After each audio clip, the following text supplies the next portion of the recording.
Од каде потребата да се наплаќа данок за слушање музика?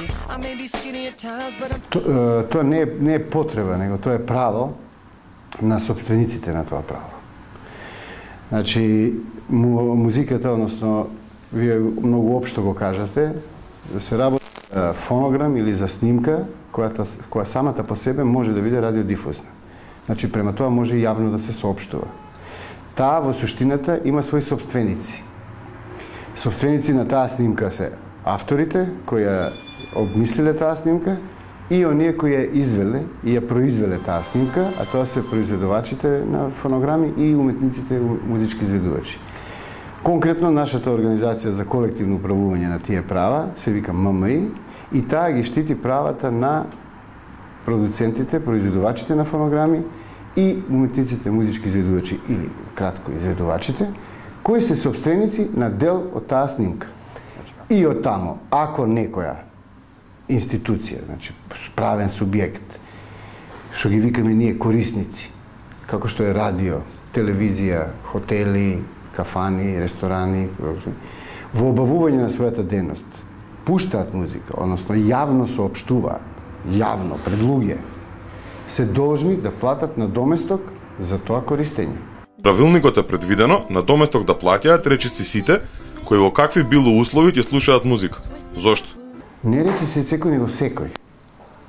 Не речи се секој, него секој што користи музика при обавување на својата дејност. И при тоа е јавно соопштување, тој мора да...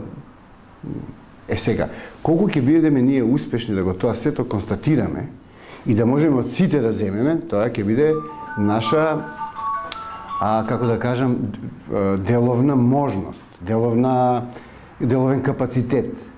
И сега, ако вие погледнете дека, као што се смешно најавува во вестниците и во медиумиве денеска овие денови, дека ќе се наплатува и кај семкарници, кај ова, замислите дека ние дека од утре ќе почнеме да тргачаме ни сите градови во Македонија да видиме колку семкарници има, тоа е малку смешно. Тоа ќе го оставиме за понатака кој ќе се ухода системот. Првин ќе се почне да се кај тие главни корисници што се. И корисници кои се најважни во оваа цела работа, тоа се радиодифузерите, значи радиостаниците, телевизиските станици, поголемите хотелски објекти, поголемите ресторани, па потоа ќе се дисперзираме на посетно и посетно и тој процес ќе трае со години и години. Зарем не се плашите од негативните критики на оние кои ќе бидат први за наплата? Па еве веќе постојат. Веќе постојат. Не им се плаќа. Значи, кој ќе им дојде на телевизија дотична, што многу дигаат, дотичните телевизии, што толку многу дигаат галама, кој ќе им дојде сметка за струја, за вода, па дури би рекол и за парно грејење, тоа може да го платат. Ако ќе дојде сметка за што користеле музика, тоа не може да го платат. Зошто? Затоа што ние тоа сме го направиле за нив да си пуштат кога сакаат, како сакаат. Мадона правила спотови за да они ги превземат од некаде и ги пуштат кога они сакаат за џабе. Не може тоа така. Слушателите различно ја вреднуваат музиката од различни артисти. По кои критериуми ќе се утврдува цената за парче музика? Не вреднуваме ние музика, ние вреднуваме користење. Колку пати таа музика е користена. Тоа значи, ако е користена, што ја спомнав Мадона неколку пати во теков на нашиот разговор. Значи, ако е користена, да речеме конкретно на Антена 5, 100 пати месечно, врз основа на тие 100 пати месечно, Мадона ќе добие пари. Ако за тие, во тоа исто радио, на Антена 5, е емитуван Тони Зен 1000 пати, Тони Зен ќе си добие пари за 1000 емитувања од таа телевизија. А не... И како може кога оваа е емитувана 100 пати, нели се ти зборувам? Не, оваа е емитувана... Сега зависи колку трае песмата. Ако на Мадона песмата трае 4 минути, а на Тони Зен 3 минути, Тони Зен ќе добие вредност за 3 минути, а Мадона за 4 минути. Добро, под предпоставка дека исто им трае песмата, исто пари ќе добијат за едно емитување. Да. Владата најави ревизија на некои одредби. Кој е вашиот коментар?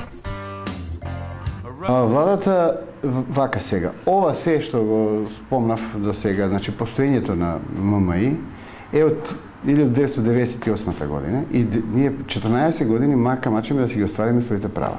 Правата на сите уметници, изведувачи што ги познаш во Македонија и сите продуценти кои издаваат и произведуваат цедиња и фонограми во Македонија. Ова е за нив направено. Тоа го направи владата преку законот за авторско и сродно право, како предлог, го даде на собрание на Република Македонија. Собранието на Република Македонија по извршените сите консултации во кои учествува многу уметници и во расправата, конечно го усвои законот. Законот е усвоен и сега законот се спроведува. Кога заврши спроведувањето на законот, излезе постоењето на оваа организација. Значи, оваа организација е резултат на спроведување на законот за авторско и сродно право. И сега, што ќе се ревидира? Значи, извинете, пупу, не важи, дај да го видиме законот, сме сгрешиле нешто. А завршена е целата процедура. Ме разбираш? Ако, например, радио кој пушта музика плаќа на доместок, која е логиката на доместок да плаќа и, пример, кафе-бар, продавница или друг објект во кој се пренесува музиката од конкретното радио? Тоа се вика реемитување и тоа спаѓа под заштита. Како е регулирано тоа? Со правилникот. Значи, во реемитувањето има посебна тарифа. Значи, емитување на програма преку и радиодифузен сервис е една тарифа за тој радиодифузен сервис, а кога нив ги користи некој не секундарно, некој као реемитување, го реемитува програмата на радиото, треба да плати за реемитување, која е друга тарифа. Пониска? Пониска е.